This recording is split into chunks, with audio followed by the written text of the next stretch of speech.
বর্তমান ভারতের bowling coach বলছেন ভবিষ্যতে ক্রিকেটে অলরাউন্ডারদের দাপট থাকবে। টি-20 ও একদিনের ক্রিকেটে ভারতীয় ম্যানেজমেন্ট রিঙ্কু সিং, সূর্যকুমার যাদব ও শুভমান গিলের মতো ব্যাটারদের দিয়ে বোলিং করিয়েছে।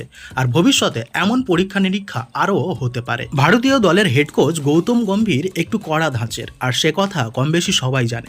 ফলে গম্ভীর ভারতীয় দলের কোচ হওয়ার পরে যে নিয়মকানুনে বেশ পরিবর্তন হবে সেটার আন্দাজ অনেকেই আগেই করেছিল। বন্ধুরা, রিঙ্কু সিং এবং সূর্যকুমার যাদব দুজনেই আন্তর্জাতিক টি-20তে প্রথমবার বোলিং করেছেন। আর এবার জানা যাচ্ছে গম্ভীরের আমলে অনেক ব্যাটারকেই নাকি বোলিং করতে হবে। শ্রীলঙ্কার বিরুদ্ধে শেষ টি-20 ম্যাচে ভারতের জেতার মতো পরিস্থিতি ছিল না। শেষ 2 ওভারে মাত্র 9 রান প্রয়োজন ছিল শ্রীলঙ্কার। হঠাৎ করেই 19তম ওভারে রিঙ্কু সিংকে বোলিংয়ে আনেন ক্যাপ্টেন সূর্যকুমার যাদব, আর শেষ ওভারে নিজে বোলিং করতে আসেন।